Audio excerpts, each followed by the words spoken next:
आज चंपाषष्ठी आहे। या दिवशी भगवान शिवशंकराने या मृत्यूलोकामध्ये मणी आणि मल्ल या दोन दैत्यांचा वध करण्याकरता खंडेराय या रूपाने अवतार धारण केला। बर का, सप्तर्षी होते, त्या सप्तर्षींच्या आश्रमामध्ये ते त्यांचे ध्यान धारणा पूजा अर्चा आदी करायचे। हे मणी आणि मल्ल जे दोन दैत्य होते, हे दोन दैत्य त्यांच्या राक्षसांना पाठवून त्यांचा सदैव विध्वंस करायचे। त्यांच्या यज्ञामध्ये अक्षरशः विष्ठा करणं, बायका पोरांना मारझोड करणं, या सगळ्या गोष्टींचा त्रास अतिरिक्त झाल्यानं गुपित रूपानं हे सप्तर्षी सर्वजण इंद्रदेवादी सर्वांकडे गेले। इंद्रदेवाला सांगितलं त्या मणिमल्लाच्या कर्तृत्वाबद्दल, परंतु इंद्रदेवाने सांगितलं की ब्रह्मदेवाच्या वराने ते अति बलवान झालेले आहेत, कारण त्यांचा मृत्यू हा केवळ भगवान शिवाच्या हातून होईल, शिव अवतार घेतल्यानंच होईल, असं वरदान ब्रह्माजींनी केलेलं। ब्रह्मदेवांनीही तेच सांगितलं, भगवान विष्णूंकडे गेले, त्यांनी तेच सांगितलं। हे सप्तर्षी आणि सर्व देवता मिळून ज्या वेळेला भगवान शंकराकडे गेले आणि त्यांनी चालवलेल्या सर्व यातना ज्या वेळेला कैलास पर्वतावर जाऊन त्यांनी भगवान शिवजींना सांगितल्या, त्यावेळेला भगवान शिवजींनी सर्व देवतांना सांगितलं, सर्व देवता वृंदांनो, देववृंदांनो, मृत्यूलोकामध्ये मणी आणि मल्ल हे दोन दैत्य अति मातलेले आहेत। यांना मारण्याकरता मी माझ्या अष्टभैरवांपैकी एक मार्तंड भैरव अवतार धारण करून मणी आणि मल्ल याच्या बरोबर युद्ध करणार आहे। सर्व देवतांनी माझ्या बरोबर या युद्धामध्ये सहभागी होण्याकरता आपापलं शस्त्र सैन्य घेऊन सहभागी व्हावं। आता या मार्तंड भैरवाचं मार्तंड भैरव नाव का पडलं? मार्तंड भैरव मणिमल्लाला मारण्याकरता जो अवतार धारण झाला अष्टभैरवांपैकी तो एक भैरव, बर का, तो एक काय झाला? भैरव। आता भय म्हणजे भीती आणि रव म्हणजे दूर, भय दूर करणारा म्हणून हा भैरव। मल्हारी, त्या खंडोबाचं नाव मल्हारी आहे, तर याचा शब्द असा आहे मल्ल अधिक हरी बरोबर मल्हारी। मल्हाचं हरण केलं म्हणून काय नाव पडलं? मल्लहारी। समजून घ्या बर का, मल्लहारी। मणिमल्लाला मारण्याकरता अवतार म्हणून मार्तंड, भय दूर करणार आहे भक्तांचं म्हणून भैरव, शिवाच्या अष्टभैरवांपैकी आहे म्हणून भैरव, हातामध्ये खांडा नावाचं शस्त्र धारण केलं म्हणून खंडोबा। कारण तलवार नाहीये खंडोबाच्या हातात, शस्त्राचं नाव काय? खांडा। खांडा शस्त्र धारण केलं म्हणून खंडोबा। माळशेचा पती झाला म्हणून माळसा कांत। सदानंदाचा, म्हणा माझ्या बरोबर, सदानंदाचा, वर हात करून म्हणा, सदानंदाचा। भंडारा अर्धा किलो, एखादा किलो, अर्धा पावशेर एखाद्या घरून भंडारा घेऊन ये ना, आज ये ना, म्हणा सदानंदाचा। येळकोट येळकोट खंडोबाच्या नावानं। आता हे फक्त लोक म्हणतात बर का, रंजाळे महाराज तुम्ही थोडासा इकडे या बरं, हा बर का, ते खूप दिवसातून मला कीर्तनात कथेत सापडले। आता ते कसं आहे, पूर्वी आम्ही कायम बरोबर असायचो, जशा लेकी सासरी नांदायला गेल्यानंतर बहिणी परत परत लवकर भेटत नाही, कधीतरी माहेराला भेटतात, तशी आमची गंमत आहे। आज जस काय आम्ही तिघी जणी माहेरालाच भेटायला आलो। आता भेटायला तर काय, ते जेवायला थांबले पाहिजे एवढ्या वेळ, थांबतील ते, मी म्हटल्यावर माझ्यावर प्रेम आहे त्यांचं खूप. माऊली महाराजांचं त्याच्यापेक्षा जास्त आहे. खंडा नावाचं शस्त्र धारण केलं म्हणून कोणतं? खंडोबा. माळशेचा कांत म्हणून माळसा पती, माळसा कांत. आणि ऐका बरं का, आता सदानंदाचा म्हणजे सदा आनंदाचा येळकोट. येळू हा जो शब्द आहे ना, रंजाळे माणस, तुम्हाला आठवतो का आपण रामेश्वरमला गेलो होतो? तुम्ही होते ना रामेश्वरमला? उरिसाला नाही तर ते जे कानडी भाषेतले वाक्य आहेत ना, येड नाड मुड कुड, तर त्याच्यात 7ला कर्नाटकात येळू म्हणतात. 7ला किती म्हणतात? येळू. आणि खंडोबाने ज्या वेळेला, याला बंद करा पोरो, खंडोबाने ज्या वेळेला मणिमल्लावर आक्रमण केलं त्यावेळेला त्याचं सैन्य होतं 7 कोटी. किती कोटी? पटकन बोला, खालची मंडळ. 7 कोटी सैन्य होतं खंडोबाचं. मग आता येळू म्हणजे 7 कोटी. मग ज्याचं 7 कोटी सैन्य आहे त्याच्या नावानं आमचं चांगलं भलं होऊ दे. या चांग भलं शब्दाचा अर्थ काय? येळकोट येळकोट जय मल्हार, खंडोबाच्या नावानं चांग भलं. म्हणजे येळू कोटी म्हणजे 7 कोटी 7 कोटी सैन्य ज्या मल्हाराचं आहे, ज्याने मल्लाचं हरण केलं, त्याच्या नावानं सदा आनंद. बर का ठेवा, सदा आनंद. आणि त्याच्यानंतर पुढे काय? चांग भलं. म्हणजे आमचं काय होऊ दे? चांगलं भलं होऊ दे. आता कळलं ना तुम्हाला हे? मग त्या शिवाने अवतार घेतलेला आहे, म्हणजे आपण शिवपुराण श्रवण करतोय. त्याच्यामुळे खंडोबा हा शिवाचाच अवतार आहे.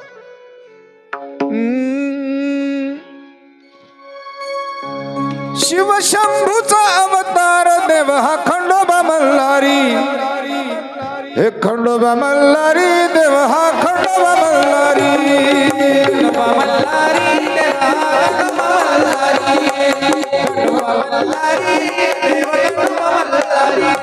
शिवशंभूचा अवतार देव हा खंडोबा मल्हारी. खंडोबा मल्हारी देव हा खंडोबा मल्हारी.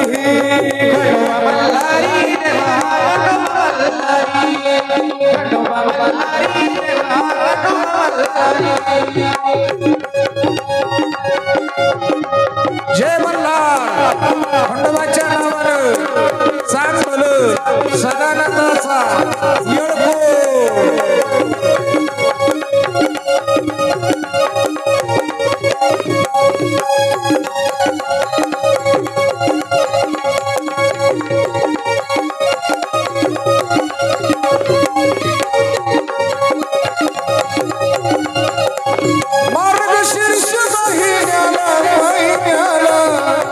चंपा षष्टीच्या तिथीला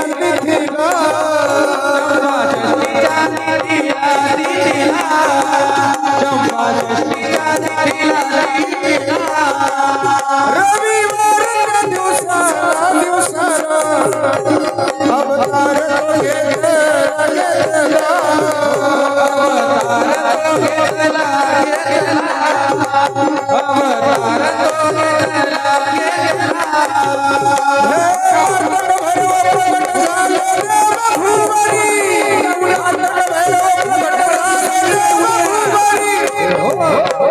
शिवशंभूचा अवतार देव हा खंडोबा मल्हारी. खंडोबा मल्हारी देव हा खंडोबा मल्हारी. खंडोबा मल्हारी देव हा खंडोबा मल्हारी.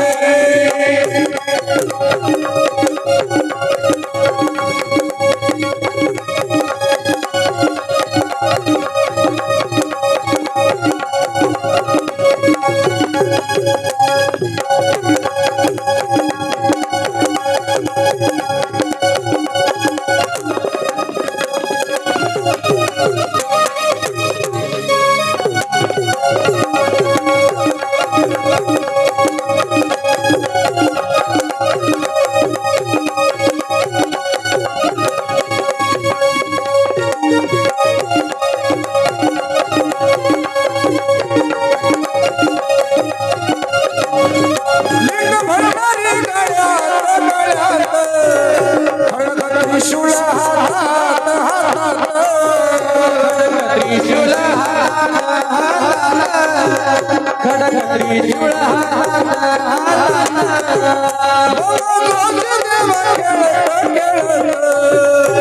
नवे लंगर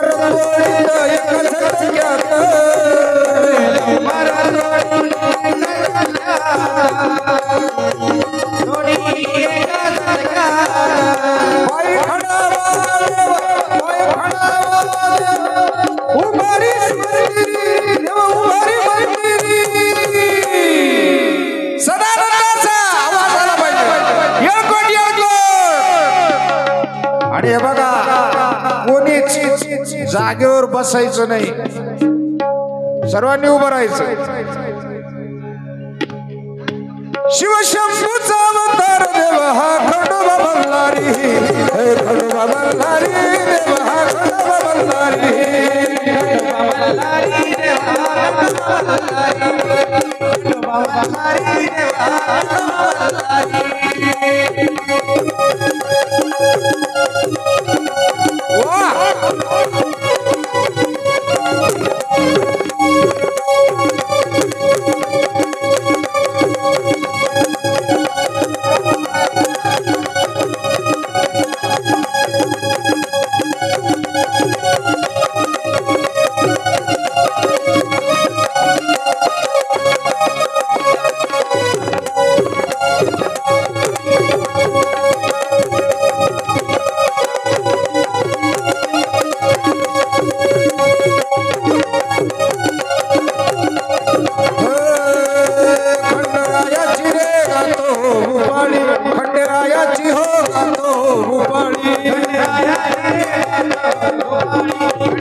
खंडेरायाची हो गातो हो भूपाळी, भोळ्या देवाची हो गातो हो भूपाळी. हलायचंय जागेवर हलायचंय.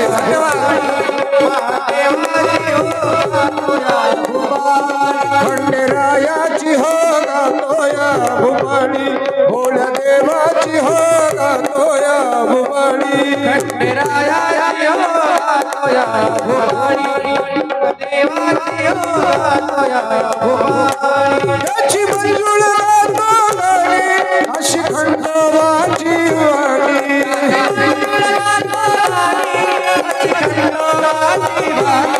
याची मंजुळ गातो गाणी अशी खंडोबाची वाणी.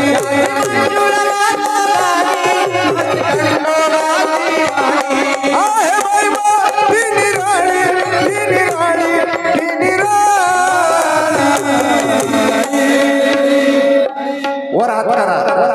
सदानंदाचा. अरे खंडरायाची रे गातो भुवाणी, भोळ्या देवाची रे गातो या भुवाणी.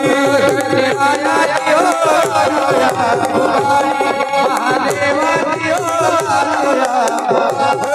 खंडरायाची रे गातो भुवाणी, भोळ्या देवाची रे गातो भुवाणी.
सदानंदाचा एक खंडेरायाची हो अन भोळ्या देवाची ओ अन माझ्या देवाची ओ गातो भुपाळी भोळ्या देवाची ओ गातो भुपाळी भोळ्या देवाची ओ गातो या भुपाळी भोळ्या देवाची ओ गातो या भुपाळी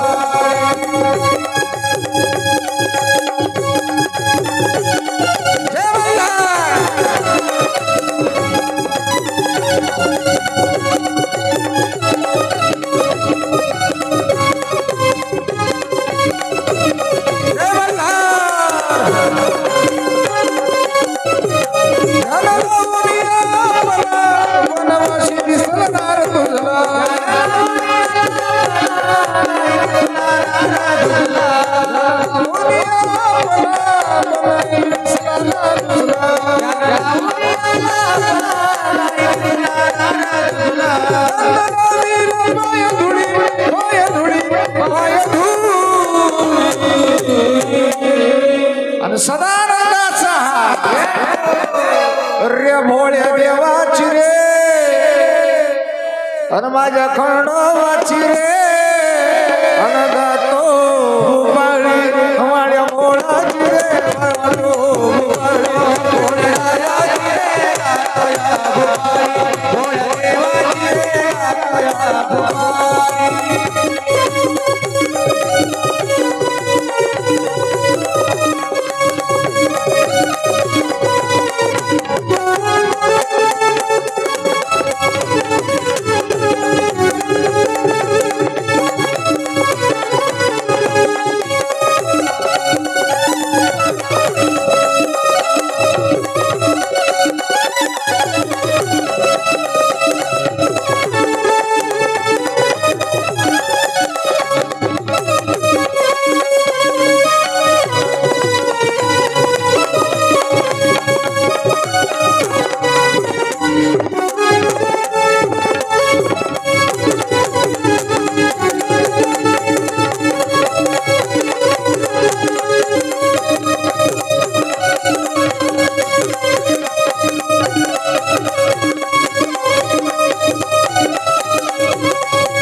खंडोबाच्या नावानं सदानंदाचा येळकोट येळकोट बसा खाली बघा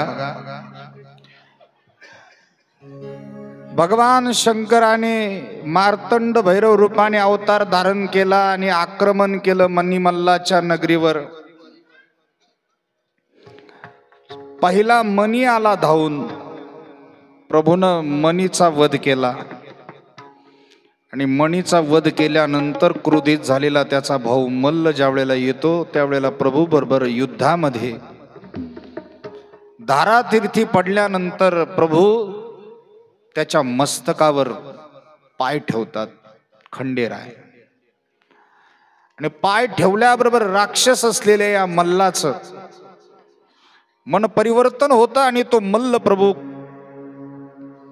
खंडेरायाला प्रार्थना करतो, हे प्रभू मी केलेलं पाप कर्म आणि या पाप कर्मामुळे भविष्यात मला कधी कोणी चांगलं म्हणणार नाही, माझं नाव कधी कोणी घेणार नाही, पण आज तुमच्या चरण रजामुळे चरण स्पर्शामुळे माझ्यातले सर्व विकल्प पाप दूर झालेले आहेत. प्रभू तुम्ही दयाघन आहात, मला आपल्या चरणाजवळ जागा द्या. खंडोबाने सांगितलं ठीक आहे, तुझं नाव माझ्या अगोदर घेतलं जाईल,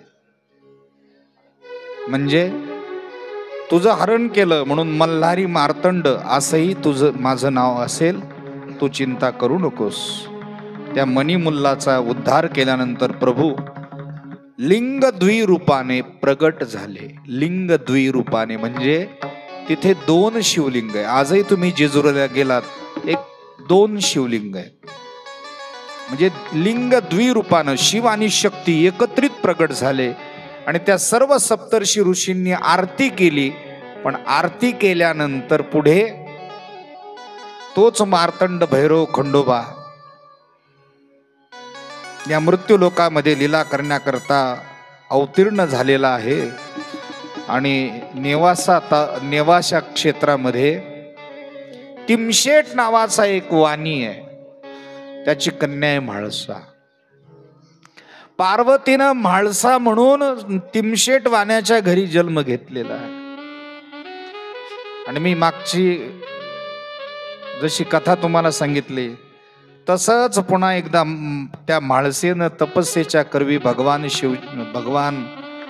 खंडेरायाला या ठिकाणी प्राप्त करून घेतलं.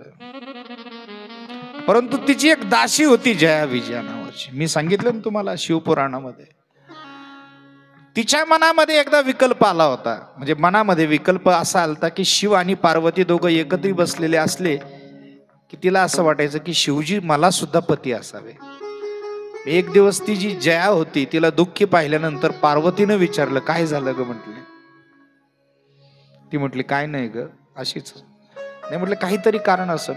नाही ग म्हटले तू किती भाग्यवान आहेस, तुला शिवजींसारखे पती मिळाले, असे मला नाही मिळाले. त्यावेळेला पार्वती मातेची एवढी जीवलग सखी होती ती लगेच शिवजींकडे गेली आणि शिवजींना सांगितलं प्रभू तुम्ही माझ्या या सखीचा पत्नी म्हणून स्वीकार करा. शिवजींनी सांगितलं पार्वती या अवतारात नाही, पण मार्तंड भैरव अवतार धारण केल्यानंतर तुझी हीच दासी बानू म्हणून जन्माला येईल आणि त्या अवतारामध्ये मी तिचा स्वीकार करेल. पण एक लक्षात ठेवा तुझ्या हे आठवणीत राहणार नाही आणि त्याचा परिणाम तुला त्रास भरपूर होईल. आता इकडे बानू मोठी होत होती आणि शिवाची आराधना करत होती आणि इकडे भगवान शंकर मात्र ज्या वेळेला जेजुरीवर वास्तव्य करत होते म्हाळसे बरोबर, त्यावेळेला आता बानूला भेटायला जायचं होतं. पण बानूला भेटायला जायचं पण मग काहीतरी निमित्त काढलं पाहिजे ना. आणि एक दिवस देवाने सहज पार्वती मातेला म्हटलं आपण खेळ खेळू. पार्वती माता म्हटल्या चला खेळू. म्हटले कोणता खेळ खेळायचा, म्हटले सारीपाट. सारीपाटाचा खेळ मांडला. पण म्हटले खेळायचंय पण याच्यात नेमका हरल्यावर आणि जिंकल्यावर कुणाला काय. इकडून लगेच खंडोबा म्हटले जो हरण तो 12 वर्ष वनवासाला जाईल. आता म्हाळसाईला असं वाटलं की हे बोलतायत आणि म्हाळसाई पण त्या खेळाच्या मध्ये एवढ्या स्वतःला दंग करून घेतलं होतं की त्या म्हटल्या ठीक आहे जो हरण तो 12 वर्ष वनवासाला जाईल. आणि दोघांमध्ये खेळ सुरू झाला. आता प्रभूला हरायचंच होतं, खंडेरायाला हरायचंच होतं. हरून 12 वर्षासाठी त्या बानूला आणण्याकरता जायचं होतं आणि म्हणून देवानं म्हटलं तशा उलट्या कवड्या पडायच्या. एका कवीने फार सुंदर वर्णन केलंय बरं का.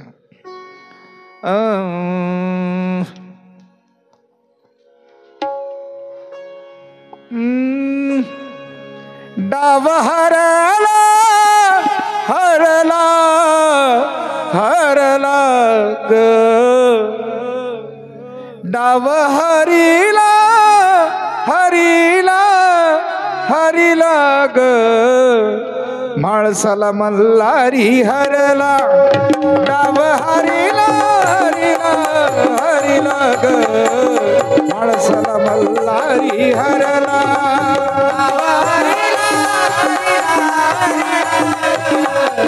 म्हाळसाला मल्हारी हरला.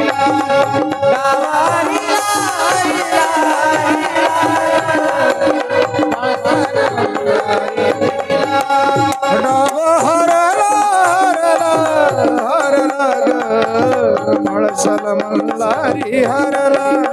डाव हरला म्हाळसाला मल्हारी हरला. डाव हरला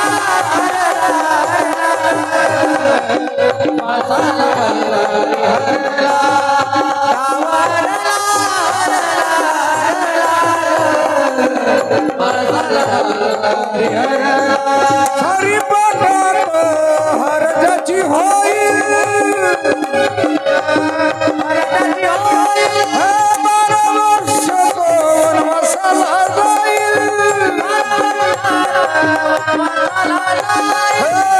नियम ठरला ग माणसाला मल्हारी हरला, नियम ठरला ग माणसाला मल्हारी हरला.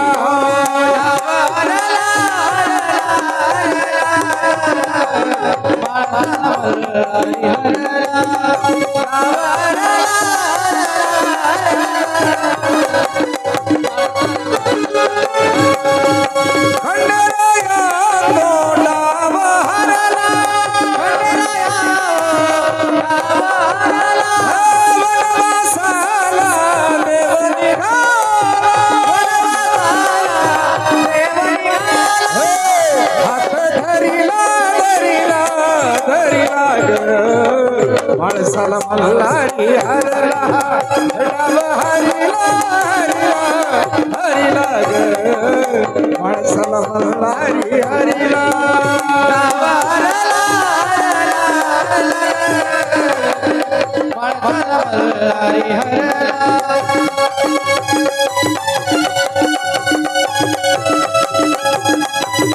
जय मल्हार.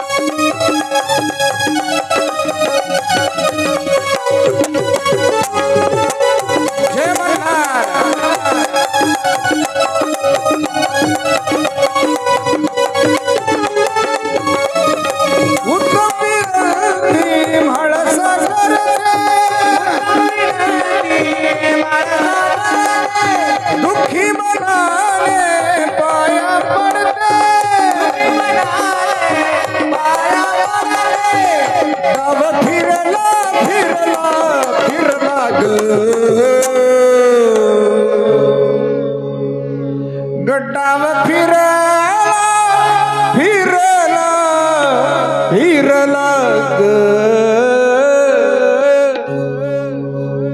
माणसाला मल्हारी हरला, हरला हरला माणसाला मल्हारी हरला.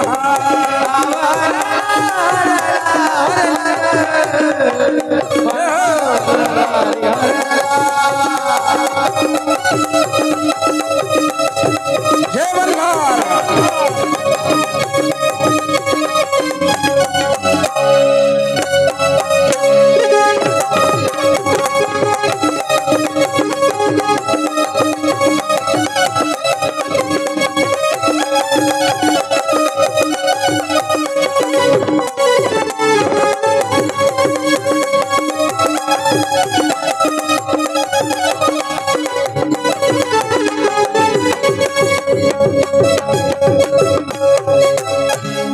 देवानं म्हाताऱ्याचं रूप घेतलं आणि म्हाताऱ्याचा रूप घेऊन काठी टेकीत टेकीत टेकीत टेकीत टेकीत टेकीत टेकीत टेकीत टेकीत टेकीत निघाला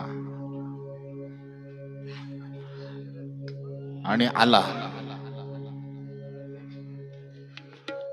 चंदनपुराला. आता तिथे एका लाकडाच्या पेटीमध्ये एक कन्या अनेक ब्राह्मण मेंढ्या चारत होते, त्यांना सापडलेली होती. त्यातला एक ब्राह्मण ज्याला मुलबाळ नव्हतं तो तिला सांभाळत होता, ती ही बानो होती जी जया नावाची दासी आहे. खंडोबानं घेतलं होतं रूप म्हाताऱ्याचं. अशी काठी टेकवीत टेकवीत आला आणि नेमका तिचा बाप मेंढ्या चारायला गेला होता आणि ही भाकरी भाजून तिकडे जाणार होती आणि खंडोबा काठी टिकवीत टिकवीत तिथं आला आणि तिथं आल्यानंतर दरवाज्यात येऊन म्हटला, ए आतमध्ये कोणी आहे का नाही रे? ही कोणाका देऊ? अरे बाबा इकडे लक्ष द्या ना, मी काय म्हणतो आतमध्ये कोणी आहे का नाहीये? लगेच बानू पळत पळत जाईल. कोण आहे रे तू आणि काय काम आहे? ए बाई असं काय बोलून राहिली, म्हातार माणूस आहे, जरा नीट बोल ना तू. ती म्हणे मग नीट बोलायचं तुझं काम काय? तू दारात आला कशा करता? बाई पोटाला भाकर नाहीये, देशील भाकरी तर करील चाकरी, भाकरी पुरतं काहीतरी काम दे मला. मग तरी म्हणे इथं माझा ते बानू म्हणे मा बा नाही कोणीच नाही, तुला कडून देऊ भाकरी? माझ्या बाला विचारावं लागल तेव्हा तुला कामावर ठेवी. ते काय काम करशील? जे काम पडल ते करील. आता तुला तुझंच बुड उचला आणि तू काय काम करशील? करीतो बाई पोटापुरतं तरी करील, पोटाला भाकरी मिळेल एवढं तरी दे. मग त्या धनगर बाबाला बोलल्यानंतर त्यालाही किव आली, हे झाले. आणि 12 वर्ष देव बानू बरोबर मेंढ्या वळायचा. आता 12 वर्ष पूर्ण होत आल्यानंतर आता इकडे माळसा वाट पाहतीये की आता जे जंगलात गेले, वनात गेले, ते माझे महादेव मला भेटायला येणार आहे. आणि आता शिवजींकडून हिची सुद्धा तपश्चर्या बानूची पूर्ण झाली. कारण 10ला फक्त 7च मिनिटं कमी राहिली होती. आणि मग देवानं एक दिवस अशी निर्णायक लीला केली की आता बस बानूचा स्वीकार करायचा आणि इथून बानूला जेजुरीला घेऊन जायचं. एक दिवस बानू म्हणे, ए म्हाताऱ्या, हा बोल बाई, काय म्हणते तू मेंढ्या घेऊन पुढे जाय नदीवर. आज मेंढ्या धुवून काढायच्या आहेत आणि मेंढ्या अशा झाक निघल्या पाहिजे व्यवस्थित सुंदर. तुला सांगून ठेवते, मी मागून भाकऱ्या घेऊन येते, तवर तुला जेवढ्या होतील तेवढ्या धुई. जातो बाई, लय मोठ्या मोठ्यानं कमवून आरडती करीतो ना तू सांगितलेलं काम, मी तरी कुठं नाही म्हणतो. बरोबर आहे का नाही? आता वयाच्या मानानं जेवढं होतं तेवढं करीतो मी पोटापुरतं. जास्त आता अपेक्षा नाही राहिली, बा झालं एवढं चालू, एवढं भरपूर.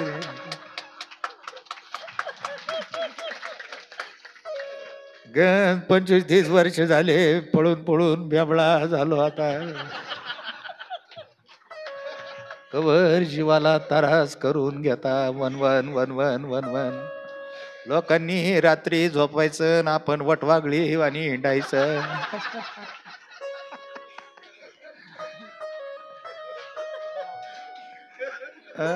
लोक झोपेल ना आपण भूतावानी हिंडून राहिलो. ते गेलं मेंढ्या घेऊन मात्र बरं का. आता मेंढ्या धुवायची पद्धत कशी होती माहिती का म्हाताऱ्याची? तो काय करायचं, मेंढीचे पाय धरायचे, नदीत बुडवायचं. धुणं कसं आपटितो तशी मेंढी ना अशी रापकन त्याच्यावर आपटायची. आता मला सांगा, त्या मेंढीचे हाडकं काढकं राहतील का? 2-4 वेळेला मेंढी आपटवली का ढिल्ली व्हायची. लगेच एका बाजूला कातड, एका बाजूला मांस फेकून द्यायचं. आणि ही चालली डोक्यावर घेऊन भाकरीन. ते तिला लांबून आहे ना त्या नदीमध्ये सगळं लाल दिसलं रक्त. तिला असं वाटलं कोणीतरी कुंकुवाच्या गोण्या धुतल्या असतील, कुंकुवाच्या. पण जवळ जवळ आली तर मासाचा ढीग दिसला आणि कातड्याचा ढीग दिसला. तिनं पाहिले बरोबर, हातात टोपलं खाली पडलं तिच्या डोक्यावरच. ती म्हणी, बाया काय केलं येतवा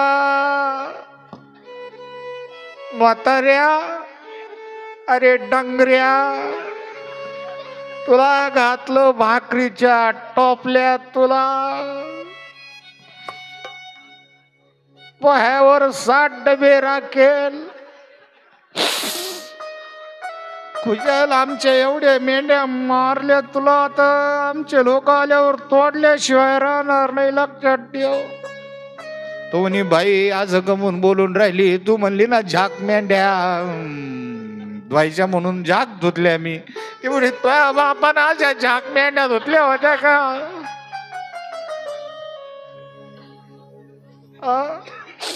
एकीकडे कातडे करून ठुले, एकीकडे मांस करून ठुलं. तुझ्या बापानं अशा मेंढ्या धुतल्या होत्या का? दम सगळे माणसं बोली. ते बाई आज काय करून राहिली मला माहित नाही.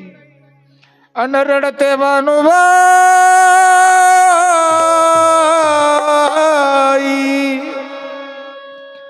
हे रडते भानुबाई,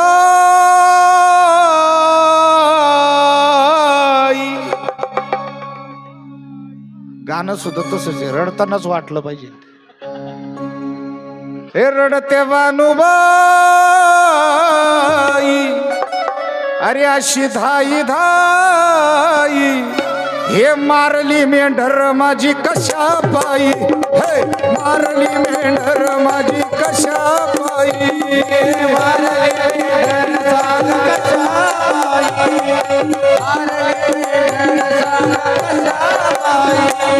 रडते भानुबाई अशी धाई धाई, रडते भानुबाई अशी धाई धाई, मारली मेंढर माझी कशा पायी,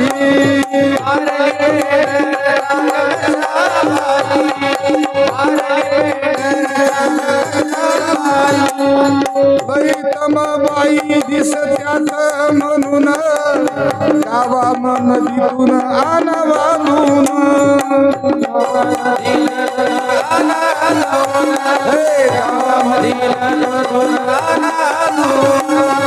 या म्हाताऱ्यानं असा कावा करून मेंढर ही माझी अन टाकली मारून,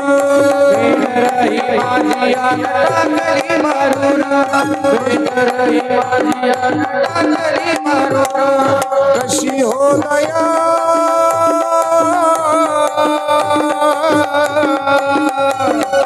कशी हो दया आली नाही नाही, मारली मेंढर यान कशा पायी,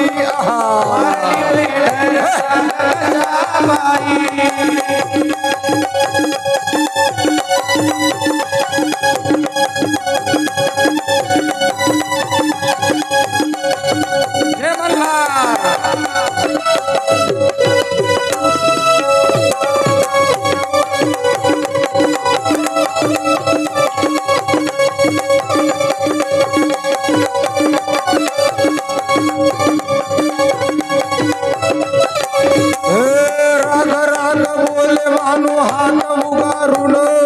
म्हाताऱ्या मल्हारीची कचांडी धरून,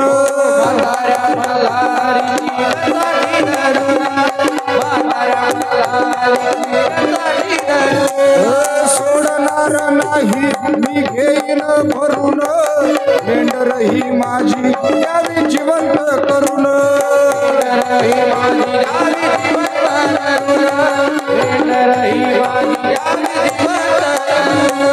शिव्या शाप दे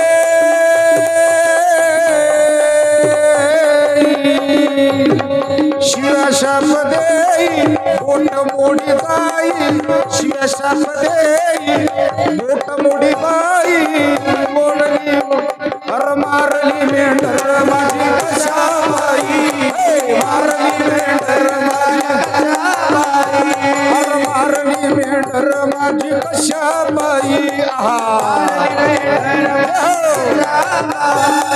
रडते भानुबाई अशी धाई धाई, रडते भानुबाई अशी धाई धाई, हे मारली मेंढर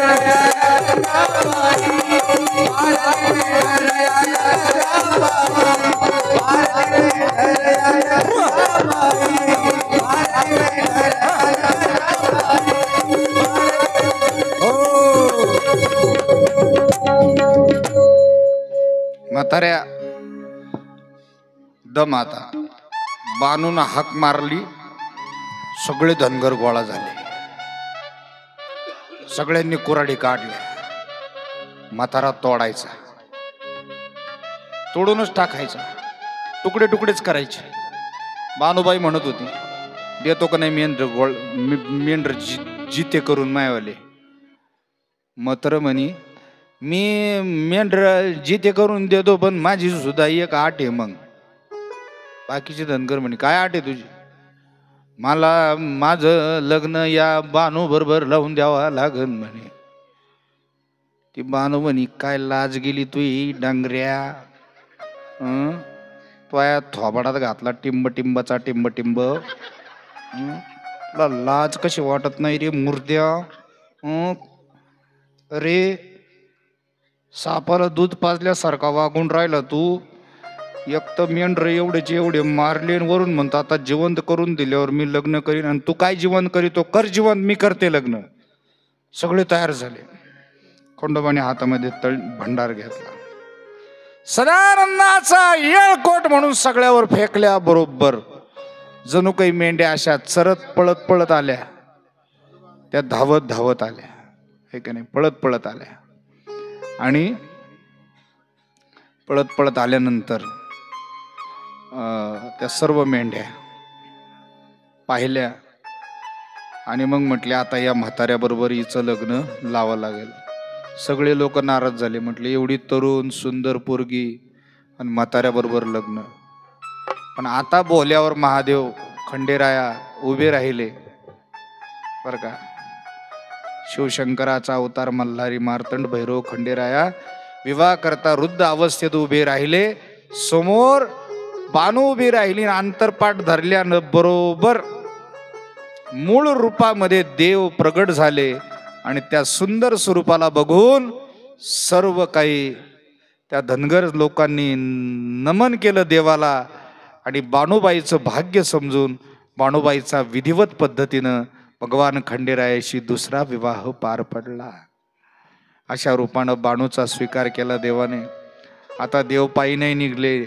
आता देव घोड्यावर बसले आणि पाठीमाग बाणू बसवली. आणि घोड्यांच्या टापांचा आवाज. आणि घोडा निघाला जेजुरीच्या दिशेनं. नटून थटून बानू गनार बसली घोड्यावरी. बाई नटून थटून बानू गनार बसली घोड्यावरी. तिनं पाहिली जेजुरी. नटून थटून बानू गनार बसली घोड्यावरी. तिनं पाहिली जेजुरी.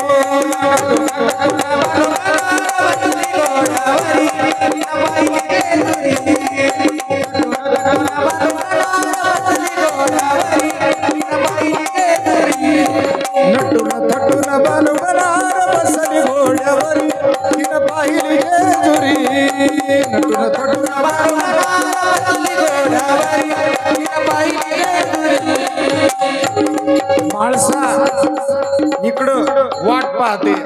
आज 12व्या दिवसाचा शेवटचा दिवस आहे. पंचारती केलेली आहे. आणि इकडून मात्र देव जे येत आहेत ते बानूला पाठीमागं बसवलंय. नटून थटून बानू बसलेली आहेत. देव घोड्यावर आहेत. आणि इकडं म्हाळसा माता पंचारती करून ओवाळण्याकरता आलेल्या आहेत. इतक्यात देव आणि म्हाळसा घोड्यावरून खाली उतरले. आणि गडावरून देव आणि बानू खाली उतरले. आणि गडावरून म्हाळसा आले. आणि म्हाळसेनं पाहिलं तर हळूच कणी पाठीमागच्या बाजूनं बानू दिसली. बानू पाहिल्याबरोबर हातातलं पंचारतीचं ताट खाली पडलं. एवढा राग आला, एवढा राग आला, एवढा राग आला. जे माघारी फिरली रिवर्स गिअर मारला तो डायरेक्ट शेवट गडावरच. अरे कार्य देवा कावा केला माणसाला राग. कार्य देवा कावा केला माणसाला राग आला. माणसाला राग आला. माणसाला राग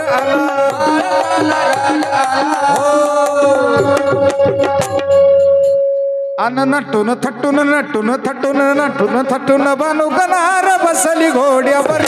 तिनं पाहिली जेजुरी. नटून थटून बानू गनार बसली घोड्यावरी. तिनं पाहिली जेजुरी. नटून थटून बानू गनार बसली घोड्यावरी. तिनं पाहिली जेजुरी.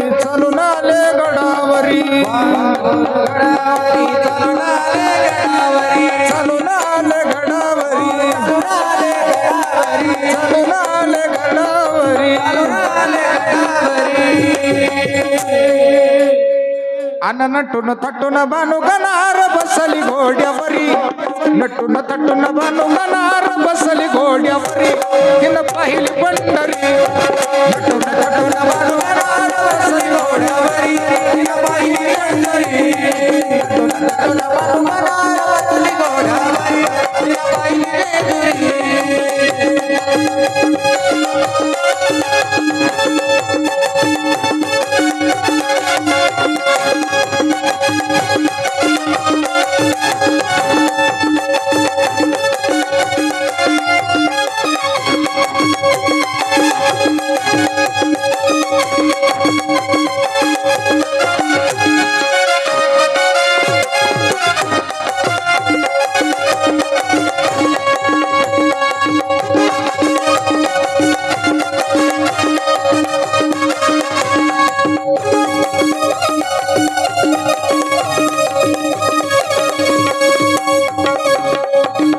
ठेवलं आणून गडावरी भंडण पडतो बानूवरी ठेवली आणून गडावरी भंडण पडतो बानूवरी 8 दिवस ऐतवारी खंडोबाची येते वारी 8 दिवस ऐतवारी खंडोबाची मल्हारीची येते वारी मल्हारीची येते वारी खंडोबाची येते वारी खंडोबाची येते वारी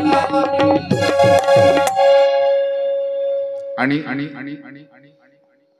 माळसा मातेला क्रोध निर्माण झाला. मी सांगितलं ना तुम्हाला की तिचा मागच्या जन्मीचा विसर तिला पडणार आहे म्हणून बाणूला अर्ध्या गडावर ठेवलं. 8 दिवसातून एकदा प्रभू तिला भेटायला यायचे. पण वरती देवावर भंडारा व्हायला की तो आपोआप बाणूवर पडायचा आणि पडतो.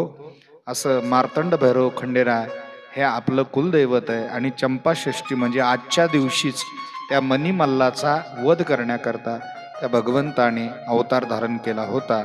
आपली कथा या ठिकाणी पूर्णविराम घेते.